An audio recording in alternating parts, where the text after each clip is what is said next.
Eh bien, salut à tous, c'est Zorobama et aujourd'hui on se retrouve pour un petit podcast où on va s'intéresser aux langues. Donc, lors d'une précédente vidéo, j'avais parlé de mes habitudes quotidiennes que j'avais décidé de prendre en 2019. Et dans une de mes habitudes, j'avais mis regarder des programmes en VOST, donc que ce soit des séries, des animés ou des programmes télé ou bien quoi que ce soit ou des podcasts de les regarder pour me permettre d'apprendre les langues. Donc pouvoir travailler la compréhension orale et également pouvoir travailler aussi la prononciation. Donc là, moi pour l'instant, j'ai décidé de m'intéresser à 3 langues. L'anglais, l'espagnol et l'allemand. Bon, anglais et allemand parce que j'ai fait LV1 et LV2. Espagnol parce que voilà, je voulais apprendre la langue, j'avais un peu arrêté. Et là, j'ai décidé de m'y remettre un peu plus. Et par la suite d'autres langues, mais que je vais attendre un peu avant d'aborder, puisque c'est... En fait, moi, je vais apprendre aussi l'écrit, et pouvoir aussi le lire. Donc, quand on se penche sur le japonais ou le chinois ou le russe, c'est pas du tout le même alphabet. Donc, ça aussi, c'est une difficulté en plus. Donc, quelles sont les possibilités d'apprendre des langues? Donc après, tout dépend de votre objectif. Il y en a qui vont apprendre une langue pour le voyage, d'autres qui vont l'apprendre pour un enrichissement personnel, d'autres ça va être pour le travail, de façon professionnelle, d'autres ça va être pour se donner un défi. Donc vraiment plusieurs possibilités d'apprendre les langues. Donc déjà on va s'intéresser à l'écrit. Alors comment apprendre l'écrit d'une langue? Donc vous pouvez allier aussi la compréhension orale à l'écrit.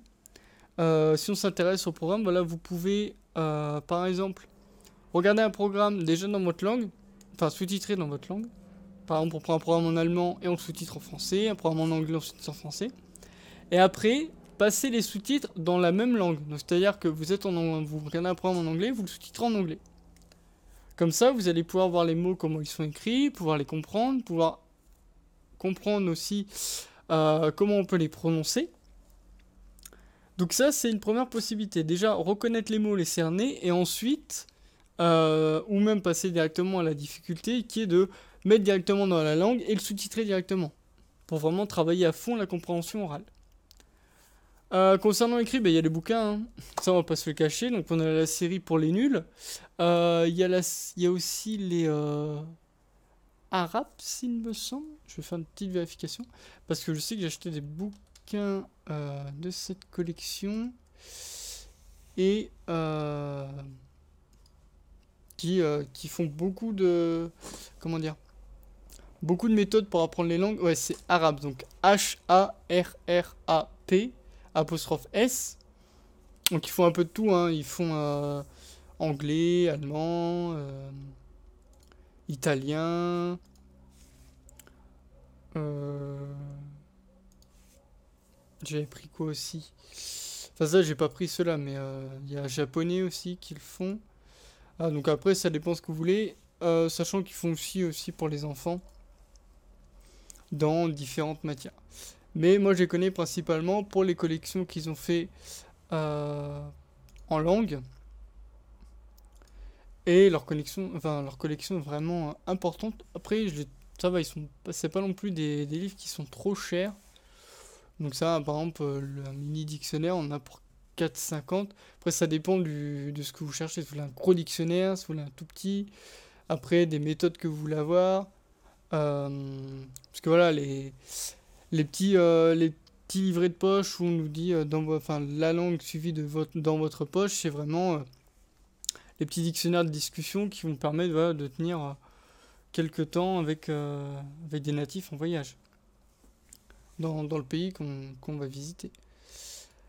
Donc oui, donc il y a ces collections-là qui sont vraiment pas mal, sachant qu'après dans les collections pour les nuls, ce qui est bien fait en fonction des livres que vous allez prendre, il y a aussi des disques à l'intérieur qui vont vous permettre voilà, de les écouter au niveau des conversations.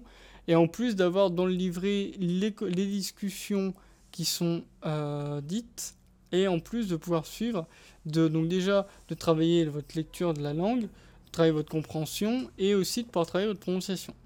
Donc ça c'est vraiment quelque chose qui est intéressant à faire. Alors après, Pour travailler la grammaire, tout ce qui est grammaire, conjugaison et tout ça, il y a des règles particulières en fonction des langues qui peuvent être assez compliquées, ou même des alphabets ou des symboles que vous allez devoir retenir, hein, comme les hiragana ou les katakana en japonais. Et je me suis mis un doute parce que normalement, oui, les katakana, ça existe. Kata... Katakana... J'espère pas trop dire de conneries. Ouais, katakana... Ah oui, non, le katakana, ouais, c'est l'ensemble. Enfin, c'est un des 3 ensembles d'écriture, voilà. Avec les kanji et les hiragana, voilà. Donc, je dis pas trop de la merde, ça va. Je suis pas encore mis au japonais, ça va, je dis pas encore trop de merde pour l'instant. Donc voilà, donc ça pour les apprendre, imprimez-les, collez-les là où vous le voulez, je sais pas, au-dessus de votre ordi, dans vos chiottes, au-dessus de votre lit, un endroit où en fait, par exemple, le matin, vous pouvez les voir, ça peut être pas mal, de les regarder tous les matins, ou à chaque fois que vous passez dans les pièces, dans l'air 2 ou 3, et au bout d'un moment, ça va rentrer, vous allez les reconnaître et pouvoir les mémoriser. Donc ça, c'est une méthode que j'ai vu donnée par beaucoup de professeurs, déjà que moi j'avais au collège et au lycée, mais aussi par les professeurs qu'on a sur Internet, hein. Il y a beaucoup de personnes qui font des cours sur YouTube. Par exemple, on peut citer Julien Fontanier sur YouTube qui fait cours de japonais, qui fait d'excellents cours de japonais hein, d'ailleurs. Donc, je vous mettrai pour ceux qui apprennent le japonais, je vous mettrai sa chaîne en description. Il y avait les tutos d'Hugo aussi en anglais, il me semble. Après, il y a énormément. Il y a beaucoup de personnes qui font. Quoi. Ah voilà, apprendre l'anglais avec les tutos de Wito, pardon. C'est Wito. Pareil, lui, c'est pour. Enfin, c'est la même chose, c'est l'anglais, mais du coup, c'est vraiment. Vraiment bien su, c'est vraiment bien fait. Après, l'avantage sur YouTube aussi, c'est que maintenant, ils font des grosses vidéos. Enfin, j'ai vu qu'il y avait aussi une nouvelle méthode d'apprentissage. Je sais pas après si elle fonctionne ou pas, j'ai pas spécialement testé. Où en fait, comment dire? Ils mettent en avant le fait de pouvoir apprendre en dormant. Donc, ils appellent ça le sleep learning. Donc, apprendre en dormant, enfin, apprendre en dormant, hein. C'est comme ça qu'on l'a traduit en France. Ou apprentissage, je sais plus, j'avais vu une autre signification, c'était apprentissage, je sais plus quoi. Et en gros, ça, c'est des grosses vidéos de 7 à 8 heures. Et ils répètent 3 fois la même expression, fil à fil comme ça. Par exemple, ils vont vous dire bonjour, en espagnol, ils vont faire buenos dias, ils vont répéter 3 fois. Anglais pareil, allemand pareil. Et enfin, j'ai vu, il y avait beaucoup de langues. Je sais que j'ai trouvé, il y avait le portugais, l'espagnol, l'allemand, l'anglais, l'italien. Il y a l'arabe aussi, il me semble. Le japonais, le chinois. Et en fait, il y a plusieurs possibilités. Et il y en a beaucoup qui mettent ça en avant. Après, je sais pas vraiment ce que ça vaut. Je sais pas s'il y a eu des enquêtes précises faites là-dessus. Mais ça fait longtemps qu'on en parle du sleep learning. Donc il y a aussi cette possibilité-là. Après, voir si elle fait ses preuves ou pas. Celle-là, je vous en parle juste comme ça. Mais voir s'il y a des personnes qui sont réceptives à ça. Ensuite, donc on a donc je disais bouquins. Le fait regarder les programmes, donc, que ce soit sous-titré en langue originale ou donc sous-titré dans votre langue ou sous-titré dans la langue du programme. Les disques de discussion hein, qu'on peut trouver avec les ouvrages, enfin les livres, les ouvrages écrits. Discuter avec les natifs, donc voilà, si vous êtes en voyage, alors, beaucoup qui vont vous dire aussi que le meilleur moyen d'apprendre une langue, c'est d'aller directement sur place, puisque là, vous n'avez pas le choix, vous êtes entouré de la langue constamment. Et donc il y a beaucoup qui disent que c'est assez contraignant, assez fatigant, parce qu'il faut jongler le fait on n'a pas l'automatisme tout de suite de la langue, à réfléchir dans la langue. Il y a beaucoup qui vont d'abord prendre la phrase, donc, par exemple, je m'appelle machin, Jean-Bernard, hein. Voilà, je m'appelle Jean-Bernard. Et quelqu'un en anglais va lui dire donc my name is Jean-Bernard. Donc les personnes elles vont traduire et après retraduire dans la tête pour lui dire comment lui répondre. Et du coup ça fait. Enfin, comme on perd du temps, en fait on se fatigue inutilement par rapport à ça. Et, et donc en fait, il y en a beaucoup qui vous conseillent, voilà, quand vous apprenez une langue, de aussi vous mettre à réfléchir dans cette langue.